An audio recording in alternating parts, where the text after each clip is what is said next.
नमस्कार साथियों, आज मैं बहुत दिनों बाद एक वीडियो लेके आया हूँ। ये वीडियो प्रोफाइल अपडेशन के ऊपर है। कई लोगों की रिक्वेस्ट आई कि प्रोफाइल अपडेशन के बारे में आप वीडियो बनाएं और हम लोगों को जानकारी उपलब्ध कराएं। तो चलिए हम इसके लिए चलते हैं गूगल क्रोम पे। आप किसी भी ब्राउजर पर चल सकते हैं और यहाँ पर आप शिक्षा पोर्टल पर आपको आना है। तो ये मैं शिक्षा पोर्टल पे आ गया हूँ। शिक्षा पोर्टल पे आने के पश्चात यहाँ पे हमें लॉगिन होना है।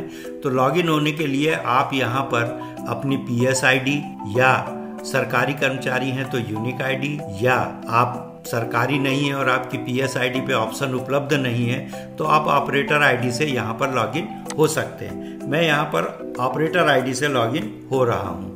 कैप्चा डाल के लॉगिन करता हूँ। लॉगिन होने के पश्चात देखिए इस प्रकार का यहाँ पर कुछ पोर्टल का कुछ इस प्रकार से इंटरफेस दिख रहा है आपको। तो यह कार्य काफ़ी समय से चालू हो गया है और मैं आपको यहाँ पर प्रोफाइल अपडेशन के बारे में बता रहा हूँ। तो यहाँ पर देखिए तीसरी रो में पहला ऑप्शन है स्टूडेंट प्रोफाइल। इस पे क्लिक करेंगे और इस पे क्लिक करने के पश्चात लेफ्ट से थर्ड ऑप्शन यहाँ आपको दिखाई दे रहा है स्टूडेंट प्रोफाइल। इस पे आप क्लिक करेंगे। क्लिक करने के पश्चात में यहाँ पे देखिए थर्ड ऑप्शन है। ये किसी में चौथे या पांचवें नंबर पर है। आप यहाँ पर उसको पढ़ लीजिए, update student profile for scholarship. इसको हमें सिलेक्ट करना है और क्लिक करना है। क्लिक करने के पश्चात आप देखेंगे कि यहाँ पर सत्र सिलेक्ट करने के लिए बोल रहा है और फिर छात्र की समग्र ID यहाँ पर मांग रहा है। मैंने ये छात्र की समग्र ID यहाँ पर डाल दी और फिर यहाँ पर कैप्चा डाला। कैप्चा डालने के बाद में show draft profile of student, इस पे क्लिक किया।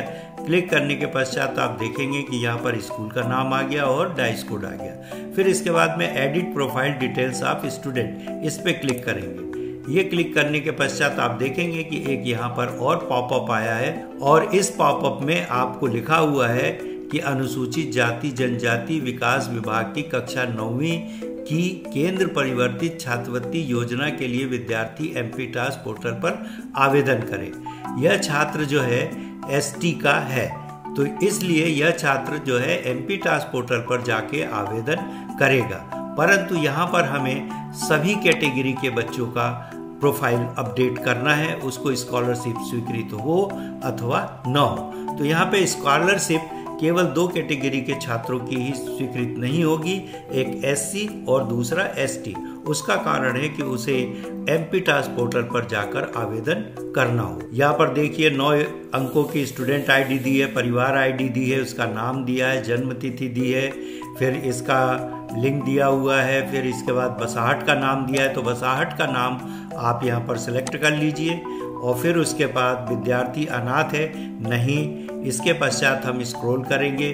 स्क्रॉल करने के बाद में उसके पिता का नाम है, क्या पिता स्वर्गवासी है नहीं, पिता का व्यवसाय मजदूरी है या जो भी है उसको आप यहाँ से सिलेक्ट कर सकते हैं। यहाँ पर काफ़ी कुछ दिए हुए ऑप्शन, इसमें से आप एप्रोप्रिएट ऑप्शन सिलेक्ट कर सकते हैं। फिर इसके बाद माता का नाम दिया हुआ है, माता का व्यवसाय भी मजदूरी है, यहाँ भी आप सिलेक्ट कर सकते हैं जो उसका हो। फिर इसके बाद पारिवारिक आय है, धर्म है, जाति है, उपजाति, यहाँ पर आप नॉट PTG सिलेक्ट करना है। फिर इसके बाद डिजिटल आय प्रमाण पत्र का यहाँ पे आपको नंबर डालना है। फिर क्या विमुक्त या घुमक्कड़ या अर्ध घुमक्कड़ जाति है तो इसमें से कोई नहीं। फिर इसके भाई बहन कितने हैं, 1 हैं या 2 हैं, तो वो आपको यहाँ पे सिलेक्ट करना पड़ेगा।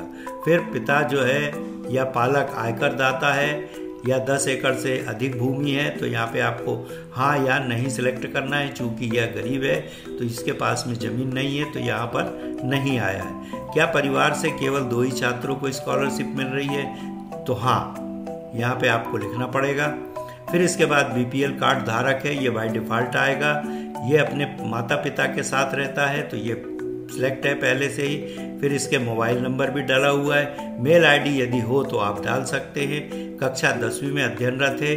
प्रवेश दिनांक यहाँ पे 1/9/2020 लिखा हुआ है। इसके पश्चात यहाँ पर स्कूल का नाम लिखा है, इन द सेम स्कूल। फिर इसके बाद गत वर्ष की जो विद्यार्थी की उपस्थिति थी वह यहाँ पे लिखी हुई है। वर्तमान दिवस में आप कैलकुलेट कर लें कि जून से जो स्कूल खुला है और आज तक कितने दिन यहाँ पर स्कूल लगा है वो आप यहाँ पे सिलेक्ट कर सकते हैं। फिर वर्तमान सत्र में इसकी विद्यार्थी की कितनी उपस्थिति है तो आप यहाँ पर वो भी लिखिए। इसके पश्चात आपको यहाँ पर गत वर्ष का परीक्षा परिणाम, यदि ये सही है तो ठीक है। गत वर्ष का परीक्षा परिणाम जो है वो यस है, पास है, और यहाँ पे आपको ये प्रतिशत हटाना पड़ेगा। केवल आपको यहाँ पे 49 या जो भी हो वो यहाँ पे आपको लिखना पड़ेगा। इसके पश्चात ये महत्वपूर्ण है कि क्या विद्यार्थी छात्रावास में निवासरत है, यदि हाँ तो हाँ लिखना पड़ेगा, नहीं है तो नहीं लिखना पड़ेगा। इसके पश्चात यहाँ पर चूंकि यह निःशक्तता की श्रेणी में नहीं आता है इसलिए यहाँ पे नॉट अप्लीकेबल लिखा है। यदि आएगा तो यहाँ पे उसकी क्लिक करके आप देखेंगे कि निःशक्तता कौन से प्रकार की है वो आपको सिलेक्ट करना पड़ेगा। आप सपोज ब्लाइंडनेस सिलेक्ट करते हैं तो यहाँ पे प्रतिशत वगैरह सारी चीज़ें देना पड़ेगी। चूंकि ये विकलांग नहीं है तो हम यहाँ पे नॉट अप्लीकेबल कर देंगे। खाता नंबर यहाँ पे दिया है, सुधारना है तो इस पे आपको क्लिक करके अलग से टैब में ये खुलता है और फिर वहाँ जाकर इसको आप सुधार सकते हैं। ये भी मैं बता देता हूँ आपको, ये बगल में खुल गया।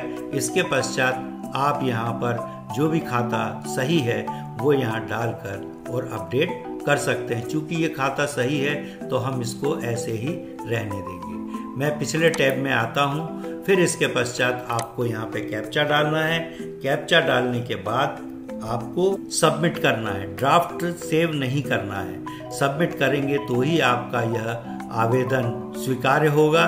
तो मैंने यहाँ पे सबमिट किया। सबमिट करने के पश्चात आप देख रहे हैं कि यहाँ पर एक मैसेज फिर आ रहा है कि अनुसूचित जनजाति विभाग की कक्षा 9वीं 10वीं की केंद्र प्रवर्तित योजना के लिए विद्यार्थी पोर्टल पर आवेदन करें। जैसे ही हम इसको ओके करेंगे, ये देखिए यहाँ पर आ गया कि student is not eligible for any scholarship. तो यहाँ चिंता करने की कोई बात नहीं है। चूंकि यह विद्यार्थी एसटी का है तो इसको स्कॉलरशिप एमपी टास्क के माध्यम से मिलेगी, शिक्षा पोर्टल से नहीं मिलेगी, इसलिए यहाँ पर स्कॉलरशिप जनरेट नहीं हुई। तो इस प्रकार से हमें सभी विद्यार्थियों का प्रोफाइल अपडेशन का कार्य करना है और उसमें जो एप्लीकेबल होंगे एससी एसटी को छोड़कर उनको स्कॉलरशिप यहाँ पर जनरेट होगी और एससी और एसटी की स्कॉलरशिप इसी प्रकार से आएगी कि student is not eligible for any scholarship. चलिए एक बच्चे का और मैं आपको बता देता हूं जो पिछड़ा वर्ग का है उसकी स्कॉलरशिप कैसे सैंक्शन होती है। पूरी प्रोफाइल भरने के पश्चात आप जब सबमिट करेंगे तो सबमिट करने के पश्चात इस प्रकार से स्कॉलरशिप आती है। तो आप इस प्रकार से स्कॉलरशिप जब आपको दिखे तो आप इसको नोट कर लें कि उस छात्र को प्रोफाइल अपडेशन के पश्चात कितनी राशि मिल रही है। तो यहाँ पर हमारा प्रोफाइल का काम, अपडेशन का काम जो है खत्म होता है। तो यह मेरा वीडियो कैसा लगा? यदि यह मेरा वीडियो आपके लिए हेल्पफुल है तो आप लाइक करें, दोस्तों में शेयर करें, कमेंट्स करें और मेरे चैनल पे आप नए हैं तो उससे प्लीज़ सब्सक्राइब अवश्य करें। बहुत बहुत धन्यवाद।